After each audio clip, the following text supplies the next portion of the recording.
So, Gerard, Olympus Has Fallen.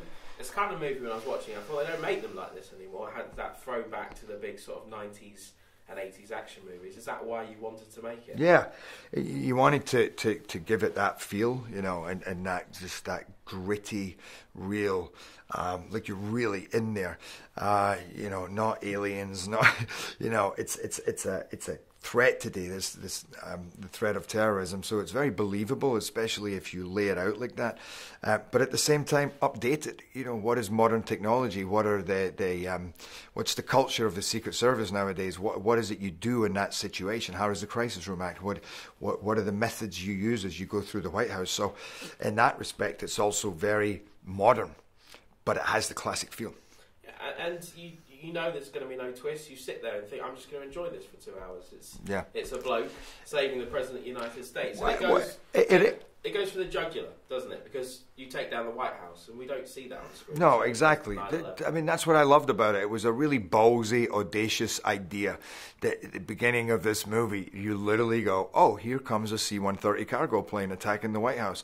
And then from there, all hell breaks loose. Thing is, that's what happens in a terrorist attack. At least, you know, an effective one is all hell breaks loose, and it's unforgettable, and it's visceral to watch. I mean, it's still entertainment, but at the same time, I do actually think there's a lot of twists in there because you have no idea what these guys are about to do. So yeah, if you want to look at it from 1,000 feet, every movie goes along a certain formula, but to me, we pushed it to the brink of how America could basically get its ass kicked, and every time it thinks it has a way to get past, it gets screwed again because they're always outthinking them. So at the end of the day, it's almost as much about heart and spirit and the belief in your country and freedom is what wins through. And the believable aspects of it are that obviously the North Koreans are a very apt enemy at the moment, a terrorist group attached to North Korea anyway, and the fact that the White House is taken down in the film in 13 minutes, and actually it does take 15 minutes in real life, doesn't it, for troops to get to the White House? It could be done. I mean, yes. I mean, there's also about 80 Secret Service that live in the White House who are essentially troops. Most of them are ex-special forces. So you say, does it take that time? Yeah, but there's a lot of other people around the Secret Service and the Treasury. It's some things work for dramatic reasons, you know, and we wanted to, in the context of the movie, as I say, lay this out as logically as possible. So when you're watching this, you literally go, oh my God, that makes sense. That would happen, and this would happen, and this would happen. We always, Antoine and I always call bullshit on each other and say, no, justify that. Why that? You know, make sure. Why would that happen?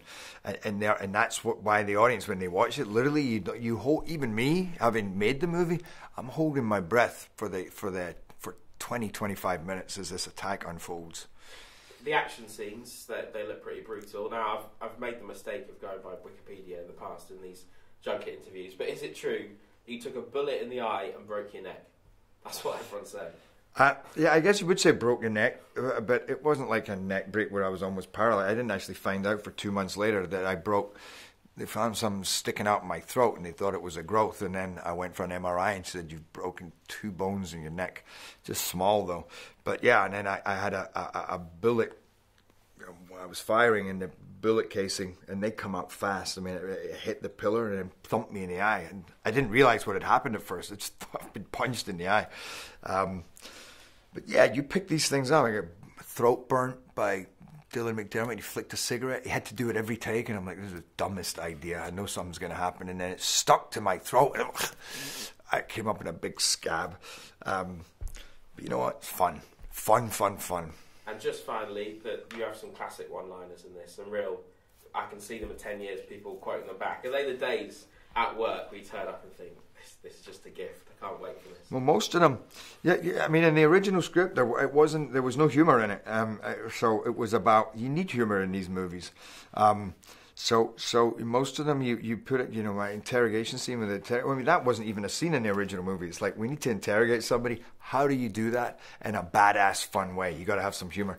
But the line about, I've had, you know, let's play a game of, you know, I actually got a text, or an email, a cartoon email of a guy and a girl talking, and that's the caption of her to him. And I'm like, what a great way to finish a conversation with the bad guy. You know, it's like, dude, you know what? Shut up. Okay, bye.